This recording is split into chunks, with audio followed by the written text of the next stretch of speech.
www.sangatv.com. Medoune Gueye yow yaay président commission scientifique bu FICCA di foire internationale bu Kaolack ñu ngi lay nuyu bu baax di la dalal ak jàmm ci plateau Yeewu Leen. merci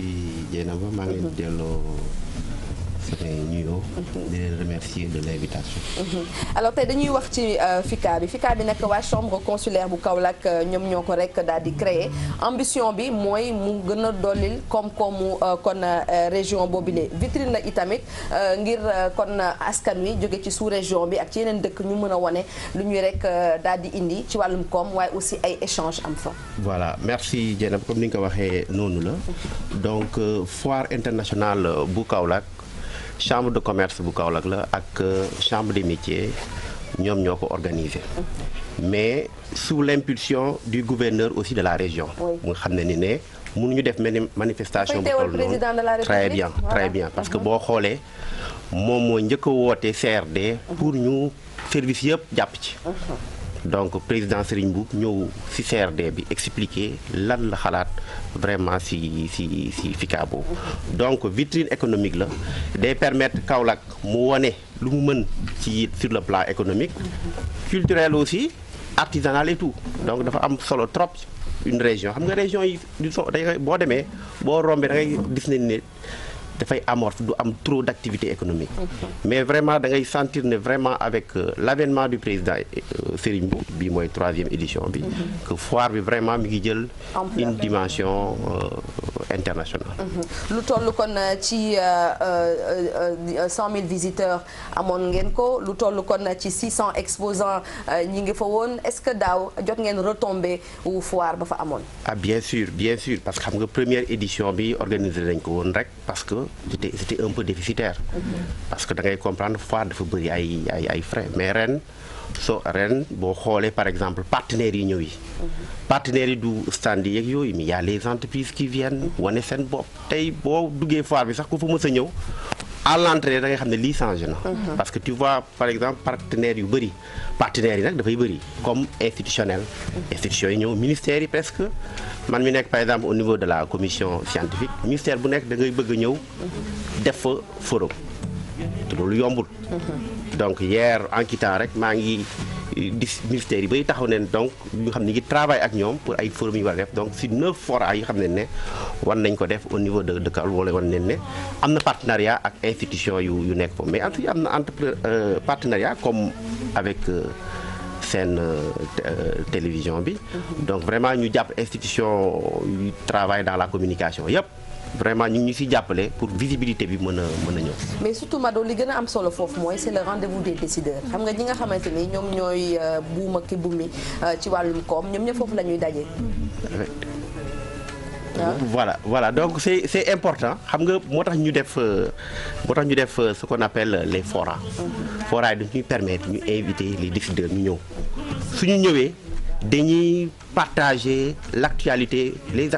brûlante de la région dañuy jël benn thème inviter par exemple un ministre ou bien benn autorité mu ñëw wax ci donc daf ñuy permettre bu ñu paree ñooñu ñu mën a xam ne lii mooy potentialité ou bien lii mooy problème mu Kaolack ñu xam ko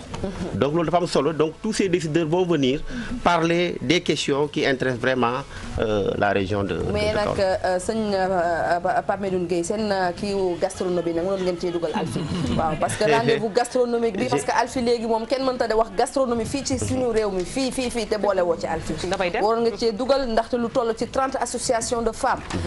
ay 100 femmes ak ay 3000 femmes da ci bokk Alfi moom mënu ci woon non c'est l'activité phare de cette foire xam nga ñun ni ñu defee conception foire bi dafa xaw a wute tuuti ak yeneen parce que du foire rek jaay boo xoolee à côté en marge dafa bëri ay activités ci biir chaque jour am na benn activité peut-être naa si ñëw tout dans les détails boo xoolee par exemple concours culinaire bi loolu la dañuy woo 30 associations de femmes il faut voir la mobilisation bu fay nekk dafay fees del macha allah parce que kenn ku nekk da ngay indi togg cosaan il faut que ñu valoriser ce qu'on appelle nos produits locaux moo tax tout à l'heure maa ngi suivre Alfi muy mais day mooñ waaye dama kontaan parce que loolu am solo industriel de day mooñ xoolal damay joxe benn exemple rek benn exemple bu ndaw chinois yi doon tabax stade Kaolack bu ñu bëggee jënd un produit dañuy daw ba Dakar jënd ko seen magasin chinois yi delluwaat. gis nga patriotisme boobu nu amee solo.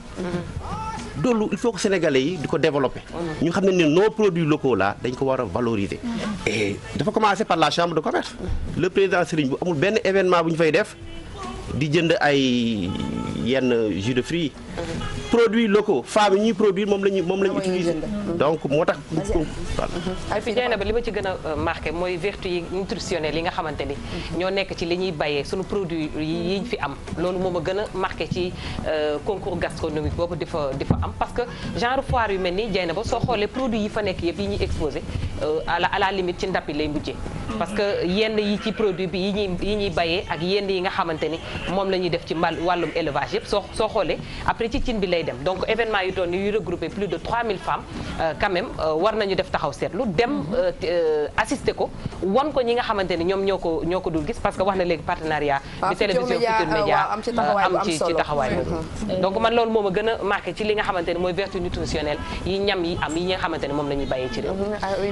Dieynaba man dama leen di féliciter vraiment parce que première édition bi ñun dañu demoon ak groupe télé bi ñun ñoo ko defoon donc mu nekkoon loo xam ne ni vraiment tey bu ñu xoolee bërëb biñ ko defee woon ba tey mu nekk bërëb boo xam ne bërëb bu yaatu la donc ça veut dire que vraiment Serigne Mboup mu ngi avancé ci affaire te première édition bi loolu la doon wax biñ ko laajee dafa ne bugguma rek ñu yemale ko ren kese bëgg naa muy continuer chaque année mu daal di am voilà mais lu ma si gën a neex Dieynaba mooy jigéen ñi parce que boo xoolee Serigne Mboup tout le temps jigéen ñi la gën a faral parce que dafay dem jëli ji jigéen ñi nga xamante ne dañuy nekk ci kaw gi ci àll bi ñooñu indi li nga xamante ne moom mooy seen produit mais li nga xamante ne tamit moom mooy cosaan ak aada bi nga xamante ne vraiment ñu ngi ko fay def rawatina nag gerte bi parce que ku wax Kaolack wax gerte te gis jigéen ñi ni ñuy transformer gerte bi mu nekk lu am solo man dama leen di ciy féliciter lu bari parce que première édition bi dama ko fekkee woon te man maa présenté woon partie culinaire bi macha allah yàlla na jëm kanam. en tout cas FICA c'est du 1er au 14 professeur Massamba askan bi waxuma sax waa Kaolack mais waa Sénégal nañu dem fekkee ji xew-xew boobu ci wàllum koom-koom ci wàllum découverte parce que yaakaar naa ne Kaolack mérité na ko Sénégal mérité na ko kon le petit mot de la fin. Voilà donc remercier rappeler aussi que parmi ces rendez-vous. Donc il y a un concours wax naa tout à l'heure concours culinaire bi mais il y a un concours didactique c'est-à-dire que thème foire bi dañoo invité les 30 lycées de Kaolack ñu ñëw di seeti si xam nga ren thème foire bi dañoo def bay la alal di norme communautaire à une norme économique c'est-à-dire xam nga alal dañoo yaakaar peut-être oustaz dina xalal voilà donc merci professeur de la précision donc dafa am solo si thème bi donc on voulait juste montrer que ni ne léegi produit alal yi du rek musulmans yi ñoo ko utiliser c'est sur l'international donc thème boobu ñu invité ci école yi di certifié remercier l'inspectrice d'académie et si concours boobu le ministre conseiller Youssou Ndour mooy ñëw pour joxe ci les cadeaux et s'adresser à la jeunesse. C'est important parce que nee na am na discours boo xam ne bëgg na ko def ci jeunesse bi sur l'endurance le leadership et l'endurance et c'est extrêmement loolu dina am mercredi mais aussi dina am ni ñuy waxte ce qu'on appelle le Gerte d'or dañuy voilà ce sera en direct sur TFM là c'est pour primer ce qu'on appelle les meilleurs hommes d'affaires ou bien décideurs de la région nit ñi xam ne ni am na lu ñu def ci région bi voilà donc comme on est tenaillé par le temps donc loolu laa leen bëggoon expliquer vraiment demander Kaolack waa yëpp voilà ñu wàcc ñëw te ku ne ca gox bi nga ne nanga ca yëngu man waa Parcelles nañu ma xaar maa ngi ñëw voilà donc